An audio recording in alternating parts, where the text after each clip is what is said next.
Hello viewers, welcome to today's edition of Extra Mile. It's been such an exciting ride in the past couple of editions speaking on this very important topic of effective fathering.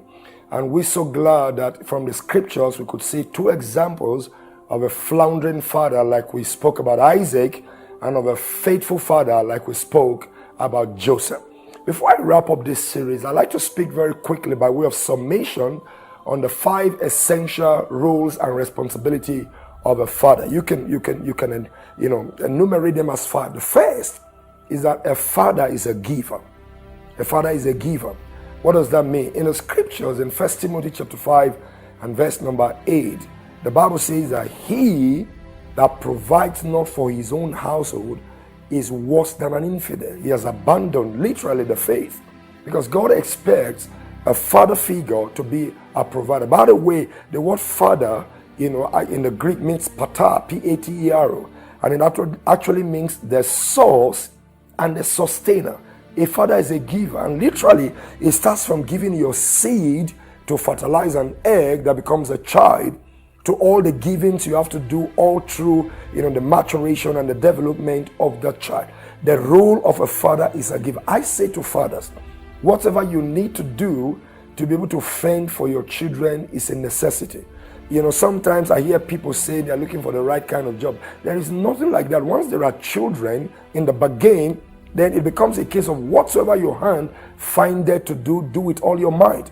There is absolutely no excuse for a father not to fend for a child.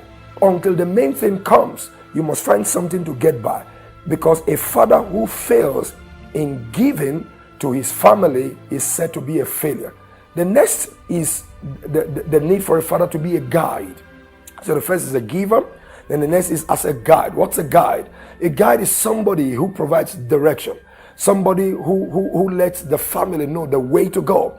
It is the role of a father to determine vision and direction. In the book of Proverbs, chapter 4, beginning from verse 1 all the way to verse 6, you'll see Solomon talking about the role of a father to instruct the children in the way they should go in order to obtain wisdom. He said, listen to the instructions of your father, because father's role include the giving of direction, clear-cut direction, especially helping to mold the character, the dimensions of the pursuit of both the wife and the entire children. So a father must be a giver and a guide.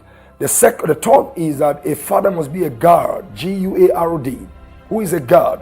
Somebody who provides security, somebody who provides a safety nest, somebody who provides protection for every member of the family. And that talks about it both emotionally, physically, spiritually, socially, and otherwise. The role of a father is to guard the family. In the garden, after Eve was deceived by the serpent to take of the forbidden fruit, when God came to find out what happened, even though it was truly Eve that got the fruit and provided it to Adam to eat, you remember that God did not spare Adam?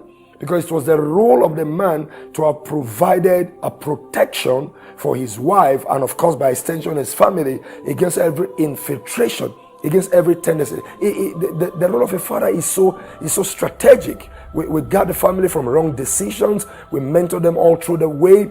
We even show them that we are there to take the decisions on where to relate, whom to relate with, and all of that, especially at the infancy when people are still growing up. The role of a father is to guard. In the book of Nehemiah, chapter 4 and verse 14, Nehemiah calls on fathers to fight for their wives, fight for their daughters, fight for their children, and fight for everybody in the household. So a father is also meant to be a guard. Of course, a father is also meant to be a governor. Who is a governor?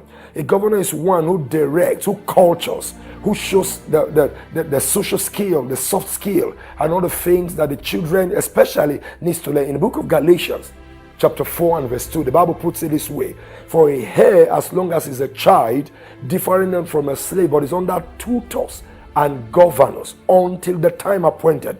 So the role of a father is to not only give, guide, guard, but also govern. And finally, the role of a father is to be a galvanizer, a cheerleader, a praise leader, the number one motivator, the number one fan, the number one, wing beneath the wings of the family. In 1 Kings chapter 2, verse 1 and 4, you see David wrapping up his life by bringing Solomon into his wings, his son, and saying to Solomon how to be a man, what he needs to do, and how he will succeed. A father, when he's able to do all of this, will succeed as an effective father. God bless you.